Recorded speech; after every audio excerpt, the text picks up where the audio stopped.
Praise the lord.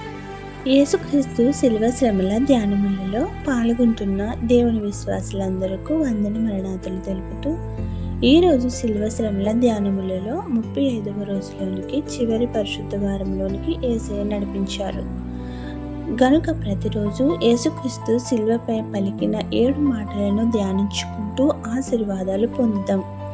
ఈరోజు 5వ మాట, ఏప్రిల్ 14వ తేదీ 2025. నేటి పరిశుద్ధ సోమవారం కొరకు ఏర్పాటు చేయబడిన ఈరోజు దేవుని శిలువ వాక్య వాగ్దానం యోహాను సువార్త 19వ అధ్యాయం 28వ వచనం.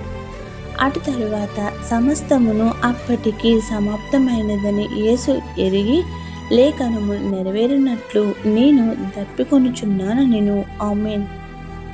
ప్రియమైన దేవుని జనాంగమా, యేసు ప్రభు భూమి మీద సజీవులుగా ఆయన చెయ్యని నేరములకు మనం అనుభవించవలసిన శిక్షలకు తన్ను తానే రిక్తునిగా చేసుకుని సిలువకు అప్పగించుకుని సిలువపై శ్రమలు పొందెను.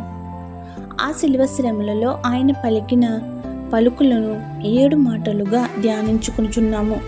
నేడు 5వ మాటగా నేను దప్పికొనుచున్నానని పలికిన మాటను నేటి దిన శిలువ వాక్య వాగ్దానముగా ధ్యానించుకుందాము.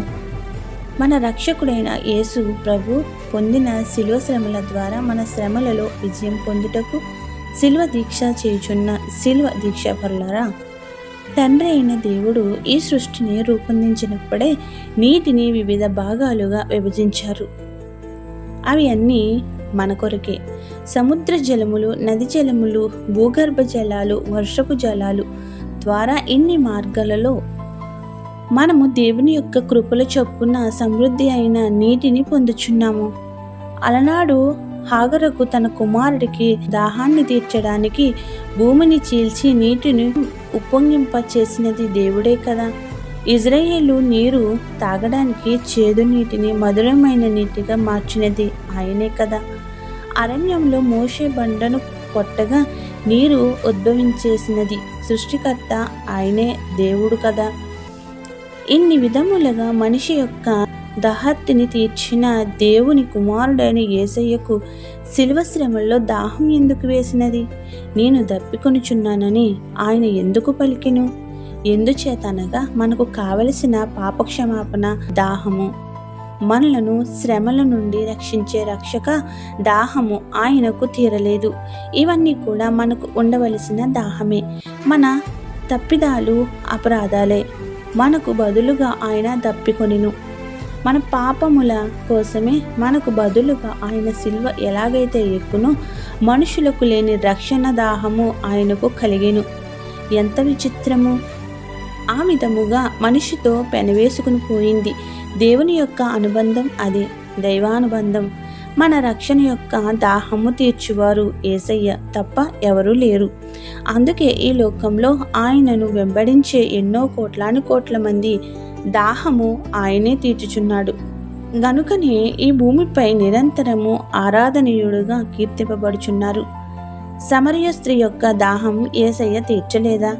తన కాలము సమీపమైనదని ఏ సమయం కూడా యేసుక్రీస్తు వారు వృధా చేయలేదనడానికి సుకారు బావి వద్ద సమరయ స్త్రీకి బోధించిన బోధ, రక్షించిన విధానమే. ఆహారం కోసం శిష్యులను పంపిన సమయంలో ఆ సమయం వృధా కాకుండా సుకారు బావి వద్ద నీళ్లను తోడుకుంటున్న సమరయ స్త్రీని పలకరించెను. మనం ఎవరినైనా కొత్త వారితో మాట్లాడినప్పుడు పరిచయం లేకుండా మాట్లాడలేము కదా. అయితే యేసయ్య ఎప్పుడైతే పలకరించెనో ఆ స్త్రీ యొక్క హృదయము ద్రవించెను. నిలువెల్లా ఆమె పాప హృదయం కరిగిపోయెను. తన వేదన, నిరీక్షణ చెప్పుకొనెను. ఆమె కూడా గొప్ప నిరీక్షణ పరురాలే. తాను మెస్సయ్య వస్తాడని ఎదురు చూస్తున్నానని ఒక విశ్వాసిగా చెప్పగలిగిందంటే అంత గొప్ప నిరీక్షణ కలిగిన వారు ఎవరు ఉండరు కదా. అప్పటి మతాధికారుల, రాజ్యాధికారుల అక్రమాలను ఎదుర్కొని అనుభవించిన వారు, మెస్సయ్య రాక కోసం మొరపెట్టిన వారు. అయితే ఆయన మాట్లాడుచున్న మాటలలో మెస్సయ్య అని ఆమె గ్రహించెను.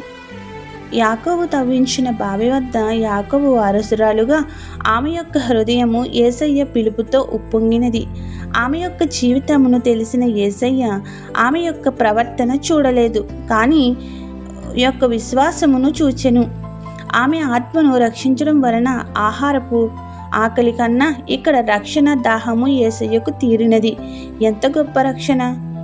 ఆ విధముగా మనం కూడా రాకడనే దాహం కలిగి ఉండాలి. అప్పుడే మనకు రాకడ ద్వారా దాహం తీరుతుంది. ఈ సంఘటన చూసిన శిష్యులు కూడా ఒక స్త్రీ పురుషుడి యొక్క మాటల సందర్భంగానే చూసి ఉండవచ్చు, కానీ పరిశుద్ధులకైతే రక్షకుడు రక్షించుట అనేది నరకం నుండి తప్పించే జీవజలపు ప్రవాహం కనబడుచున్నది. శిష్యులు ఆయన ఉన్నంతకాలం పరిశుద్ధాత్మ శక్తిని, స్వస్థతలు, అద్భుతాలను నిర్లక్ష్యం చేసినారు. కానీ ఆయన వదిలి వెళ్ళిపోయిన తర్వాత వారు ఎంతో మంది దాహం తీర్చడానికి వారి యొక్క రక్తంను, ప్రాణములను దారబోసారు. కావున ప్రియమైన దేవుని జనాంగమ్మ, యేసుక్రీస్తు పలికిన ప్రతి మాటలో జీవజలపు ఊటలు, సద్దెమూటలు దాగి ఉన్నాయని గ్రహించుకోవాలనేది. కావున ఈ 5వ మాట ధ్యానం ద్వారా మనతో మాట్లాడిన యేసయ్య పిలుపు అందుకుందాం. విశ్వాసంలో రక్షింపబడి ఆయన దప్పిక తీర్చుదాం. కోల్పోయిన పూర్వస్థితి కంటే భవిష్యత్తు స్థితి ఈ పరిశుద్ధ వారంలో మెరుగుపరుచుకుందాము. ఈ 40 రోజుల ధ్యానములలో విజయం పట్టుకుని సిల్వనాథుడైన యేసుక్రీస్తు ఇచ్చే దాగుచోటైన సిల్వను నివసించే గొప్ప ధన్యతను పొందగల భాగ్యములను దేవాది దేవుడు మన ఎల్లరికూ దయచేయునుగాక. ఆమేన్. ప్రార్థన. మా ప్రియమైన రక్షక, మా దాహం తీర్చడానికి నీవు సిలువలో దాహం పొందినావు. నీ దాహం మా కొరకే కదా. మమ్మల్ని పోషించడానికి సృష్టిలో జీవజలములను, నీళ్ళు రాసులను ఇచ్చిన తండ్రి, మేము నీ దాహార్తిని తీర్చగలమా? నీ దాహమైన ఆత్మల రక్షణకు ఈ మానవాళికి సమర్పించుకునే శక్తిని, శిల్వ మాటలలో ఉన్న ఆత్మీయత గ్రహించే శక్తిని మాకెల్లరికూ దయచేయము. శిల్వ ధ్యాన జ్ఞానంతో నింపుము.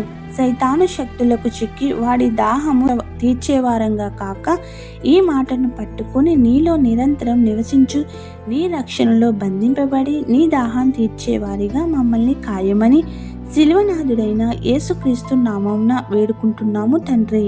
ఆమేన్. ఇట్లా దేవుని సువార్త పరిచర్యలో మీ సహోదరి. ఆమేన్. God bless you. అందరికీ మరణత. తప్పిగోను చున్నానటంచు చెప్పితివి గదా, ఇప్పగివిని బాధనుందా నేమి నీకు ఆహా మహాత్మ ఆశరణ్య విమోచక.